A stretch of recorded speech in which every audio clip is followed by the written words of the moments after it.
Are we on? Yeah? Well, as Pastor Stewart said, my name is Andrew Beckwith, and I am the children's pastor at Lancaster Baptist Church. And I just want to say I just feel so privileged and excited to be able to be here and minister on the west side of St. John. And so I'm looking forward to, I'm brand new, and I just feel like there's a lot of exciting things to come. I'm going to be reading today from Luke 23, verses 26 to 49.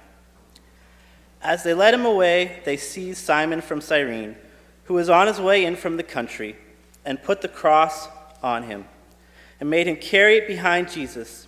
A large number of people followed him, including women who mourned and wailed for him. Jesus turned and said to them, "Daughters of Jerusalem, do not weep for me. Weep for yourselves and for your children. For the time will come when you will say, 'Blessed are the barren women, the wombs that never bore, and the breasts that never nursed.' Then they will say to the mountains, 'Fall on us,' and to the hills, 'Cover us.' For if men do these things when the tree is green, what will happen when it is dry?" 2 other men, both criminals, were also led out with them to be executed. When they came to the place called the Skull, there they crucified him, along with the criminals, one on his right, the other on his left. Jesus said, "Father, forgive them, for they do not know what they are doing." And they divided up his clothes by casting lots. The people stood watching, and the rulers even sneered at him. They said, "He saved others, let him save himself if he is the Christ of God, the chosen one." The soldiers also came up and mocked him. They offered him wine vinegar and said, "If you are the king of the Jews, save yourself." There was a written notice above him which read, "This is the King of the Jews." One of the criminals who hung there hurled insults at him. "Aren't you the Christ? Save yourself and us." But the other criminal rebuked him. "Don't you fear God," he said, "since you are under the same sentence? We are punished justly, for we are getting what our deeds deserve. But this man has done nothing wrong." Then he said, "Jesus, remember me when you come into your kingdom." Jesus answered him, "I tell you the truth, today you will be with me in paradise." It was now about the 6th hour, and darkness came over the whole land until the 9th hour. For the sun stopped shining, and the curtain of the temple was torn in two. Jesus called out with a loud voice, "Father, into your hands I commit my spirit." When he had said this, he breathed his last. The centurion, seeing what had happened, praised God and said, "Surely this was a righteous man." When all the people who had gathered to witness this sight saw what took place, they beat their breasts and went away. But all those who knew him, including the woman who had followed him from Galilee, stood at a distance watching these things.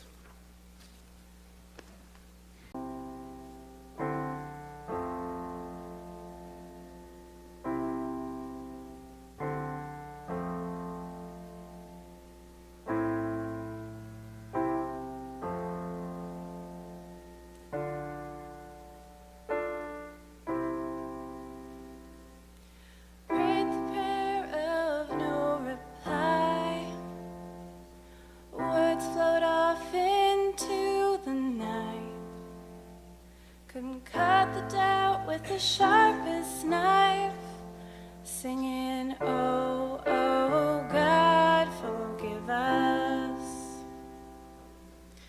Silence is uncomfortable. Wanna drive through peace and instant hope. Shallow faith has left us broke, singing, "Oh, oh, God, forgive us." Enslaved in our uncertainty, help us with our unbelief. Oh, oh, God, forgive us. Young and old, black and white, rich and poor, there's no divide. You're the mighty, you're the powerless, singing, "Oh, oh, God, forgive us." Enslaved in our uncertainty, help us with our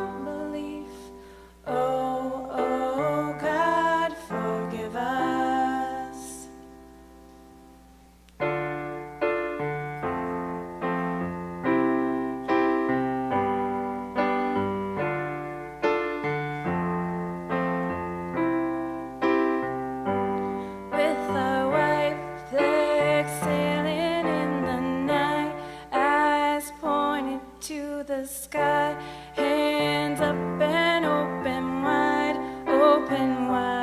with our white flag sailing in the night, eyes pointed to the sky, hands up and open wide,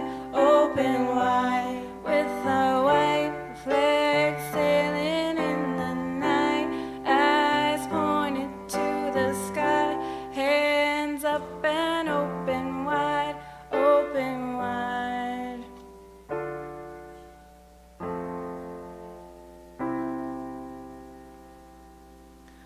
Oh, oh, God, forgive us,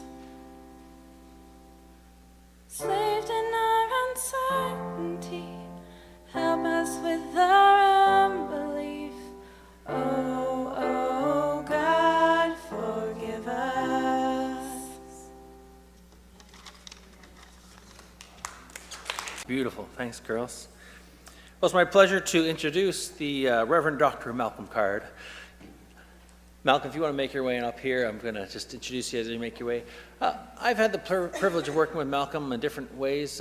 We've been on staff together at Hillsborough Baptist at different times, and I've got to know him as a man of character, a man of wisdom, a man who loves Jesus Christ. And so it's my privilege to introduce you to my friend Malcolm, and just a little bit about him. He's married to this lovely woman over here named Patty, and they're living in Moncton now. He serves teaching at Crandall part-time, I believe.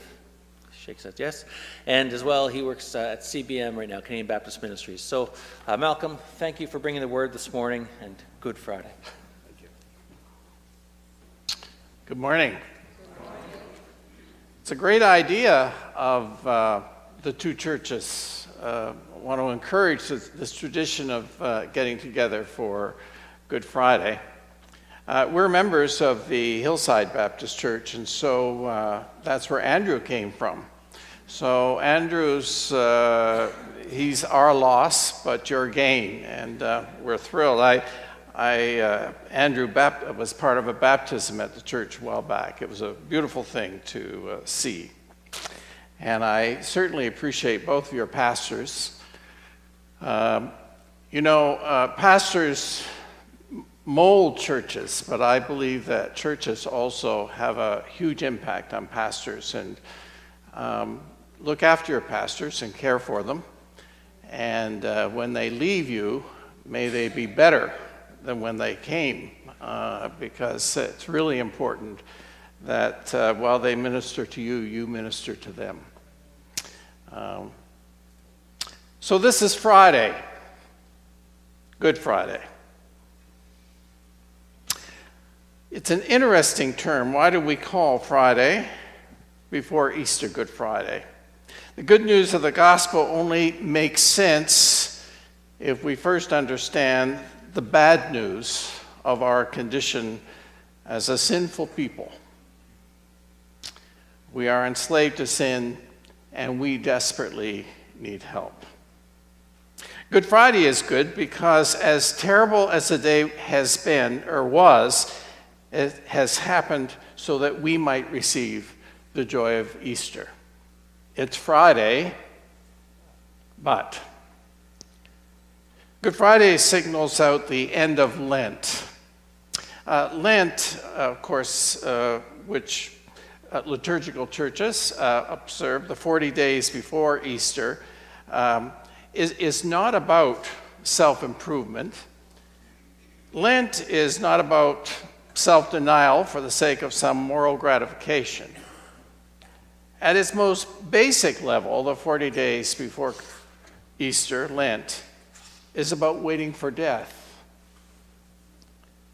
It is an uncomfortable and unwelcome reminder that we will grieve and we will die.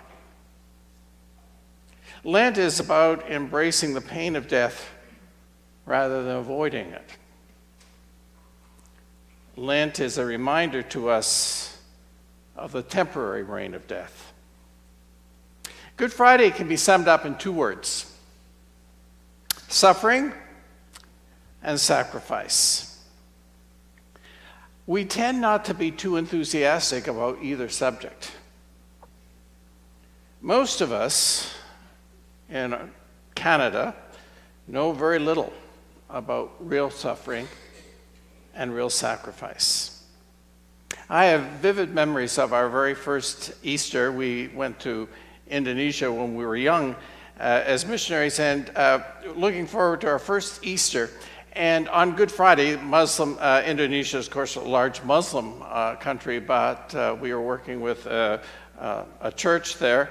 And on Good Friday, everybody dressed in black and went to church. Easter came, and it was just another Sunday. It was kind of opposite to what I had experienced. Easter was just another Sunday. To Indonesian Christians, the suffering of Christ was real, and it was understood by them because they lived very difficult lives.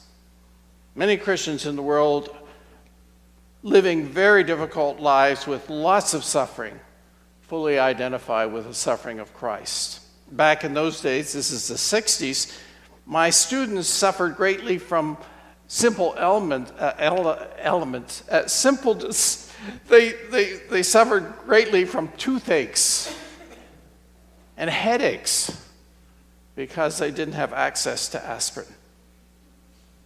To a suffering people, the suffering of Jesus is real. I grew up poor, but I can't say that we suffered or gave up very much. We were well fed, we were much loved, and we were happy. In the mid-60s, when I put the dates in, simply if you're younger, you kind of have to understand that it came from a different age. But in the mid-60s, when I got ready to go to Gordon College, I didn't have enough money for my first term. My mother had been saving her pennies for over a year so she could buy a new winter coat. And she gave all that money to me to pay my bills in university. That is the first time that I was conscious that someone had sacrificed something for me. Now, parents, of course, do a great deal of sacrifice for their children, but as a child, it never seemed like that for my parents until that moment when I knew my mother would not have a new winter coat because she had given me the money. When I was 21 in university, I took a course that took me to Europe. And when I walked through the war graves of Holland and Italy and Belgium, I was struck that many of the men that were buried in those graves were younger than I was. This is the Taikot Seminary near Ypres. The next one is on this wall are more than 24,000 names of men that have never been found. The next one, the war graves of Canada, all these war graves are tended by school children. And so this one, of course, is a Canadian. They knew he was Canadian, but they didn't know what his name was. The last one, this is one of the youngest men ever killed in World War I. He had lied about his age, and when he died, he was 15 years old. The last one is the Menin Gate. The Menin Gate is on the entrance to Ypres. Carved all around this gate are 54,000 names of men and women of the Commonwealth who had never been found. The last post has been played at this gate every night at 7 o'clock since 1928. All of these people died in a great war to end all wars, but it didn't happen. The suffering and sacrifice of the First World War did not end all wars. Our nation is built on suffering and sacrifice. On Good Friday, the suffering and sacrifice of Jesus put an end to sin and death for each of us. Jesus died a prolonged and cruel death so that you and I could have eternal life. He was a sacrifice for our sin. Our salvation is built on suffering and sacrifice. His death bridged the deep gap between God and ourselves. Good Friday is about suffering and sacrifice, but it is about one other thing. I want to read to you from John's Gospel, chapter 19, verses 28 to 30.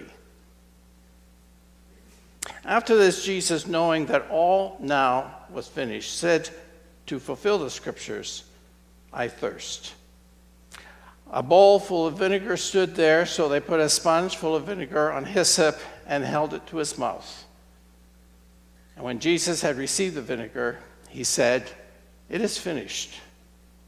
And he bowed his head and gave up the spirit. It's 3:00 in the afternoon. Jesus calls for water. He could hardly speak. A soldier fixes a sponge on a spear and held it to his lips. It's very bitter, but it's enough. He strained to raise his head. He looked up into heaven, and he said, It is finished. And he bowed his head and died. At the time, the moment was filled with too much emotion for these words to sink in and to ponder.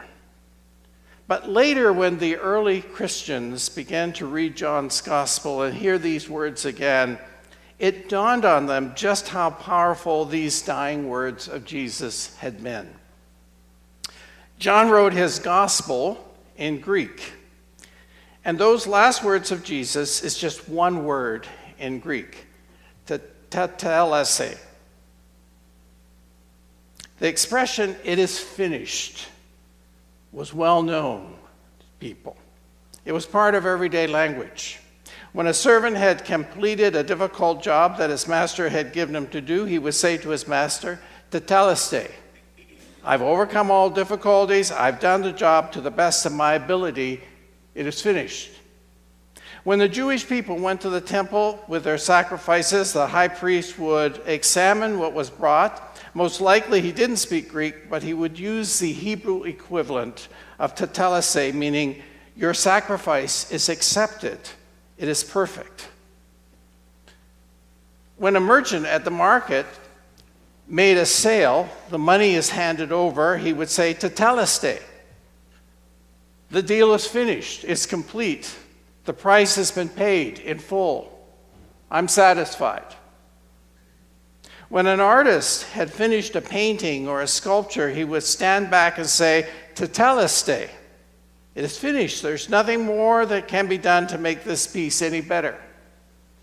The painting is complete.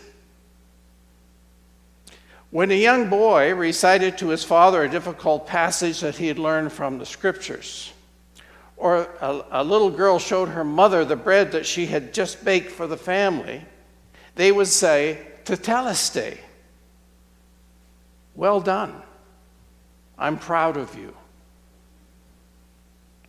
When Jesus spoke these final words, he wasn't just saying, this is the end of me, as if there was nothing else that could be done.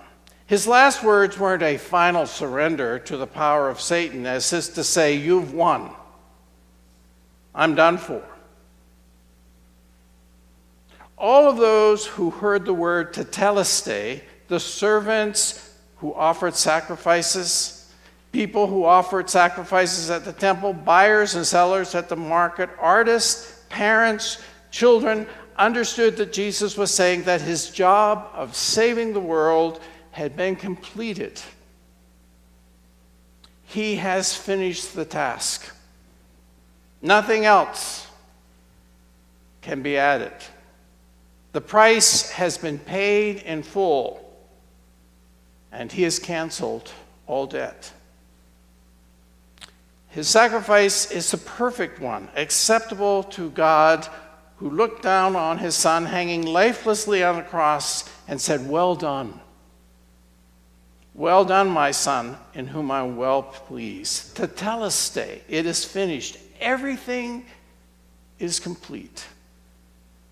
The restoration of friendship between God and humanity had been finished. The task for which God's Son came to earth had been completed. He'd won forgiveness for all people.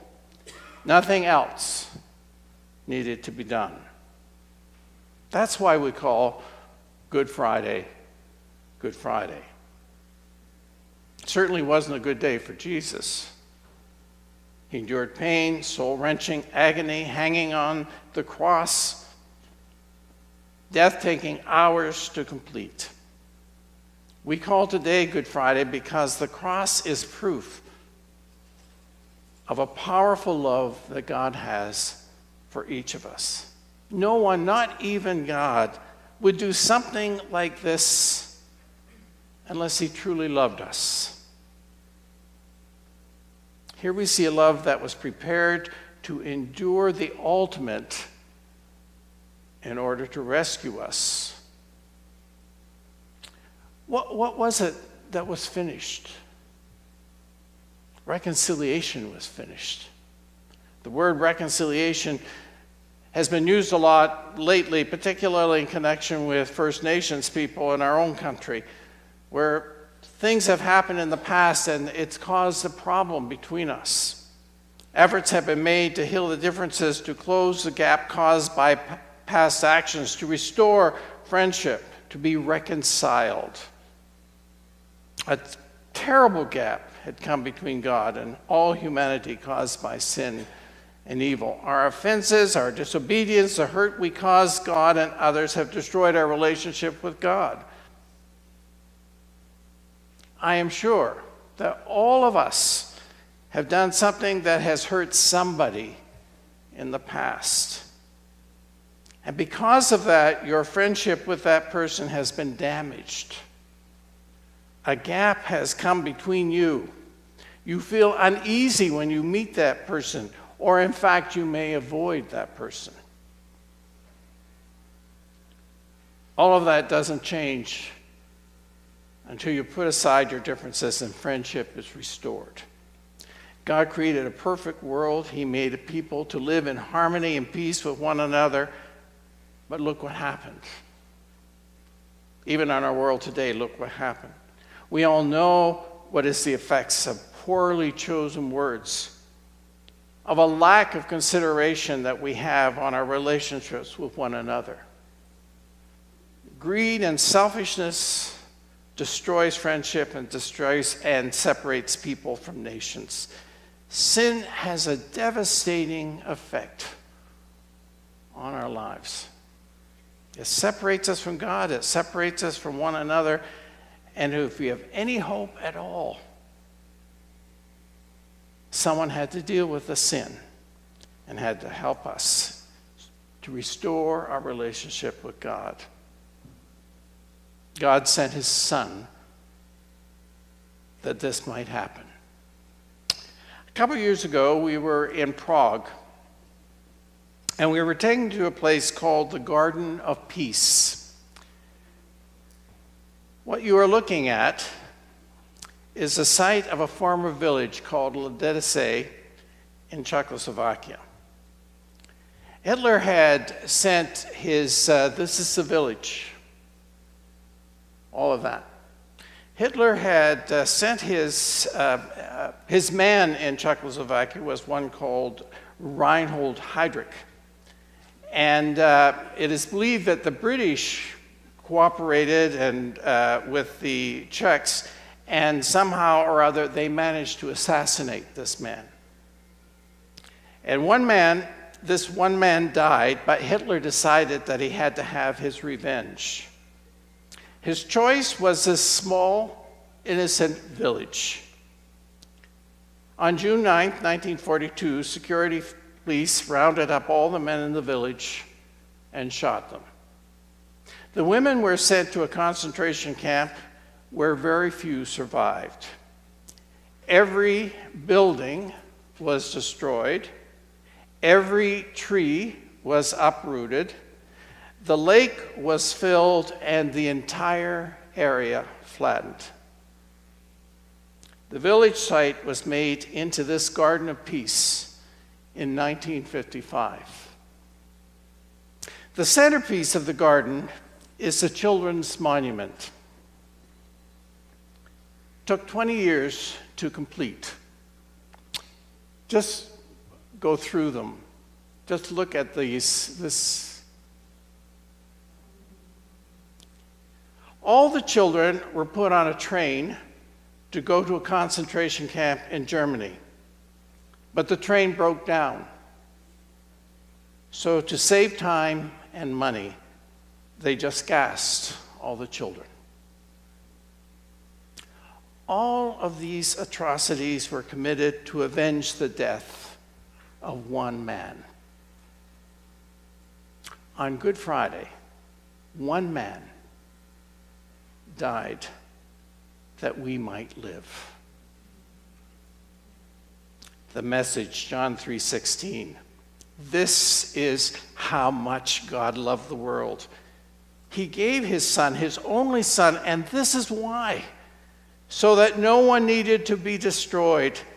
By believing in him, anyone can have a whole and lasting life. When Jesus cried out, my God, why have you forsaken me?" we sense something of the terror of the bearing of the weight of all humanity. God did it for all of us. He did all of this because he loved us. Paul wrote, "God has shown us how much he loved us.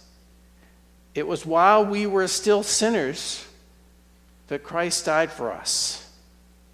While we were God's enemies, he made us his friends through the death of his son." Romans 8. This is how much God loves us. He died for us even though we didn't deserve it. He died to make us friends with God, to tell us stay. It is finished. It is complete. He came to give us the victory. He came to ensure that we would enter his kingdom and live forever. He did all of this on Good Friday. But Sunday's coming. We'll be having communion in a few moments. You know, the Lord's Supper is very countercultural. The world drinks to forget, but the people of God drink to remember. Take these next few minutes to silently remember the death of Christ. Thank God for his suffering and his sacrifice. Thank Jesus that he has finished what is needed to be done. Ask God to wrap you tightly in his love, forgiving you and watching over you and guiding you. One of our human needs is to be heard, and God hears our prayers and he knows our names. So take a few moments, and after that I'm going to pray.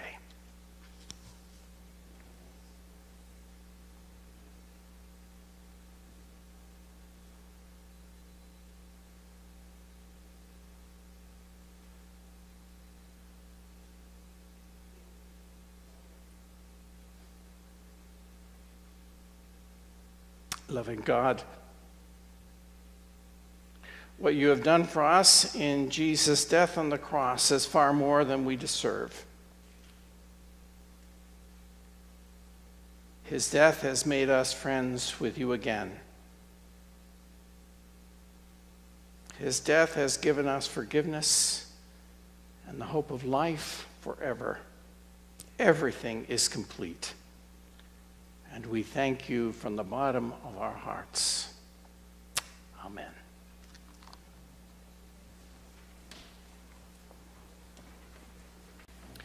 Now we'll be having the communion aspect of our service, and I'll invite Wayne to join me at the front, and the deacons are preparing themselves in the back. Allow me to invite you to the Lord's table. This table is the table not of the church, but of God. It is to be made ready for those who love God and who want to love God more. So come, you who have much faith and you who have little, you who have been here often and you who have not been here for a long time. You who have tried to follow and you who have failed, come not because it's I or Wayne who invite you. It is God, and it is God's will that you who want God should meet God here.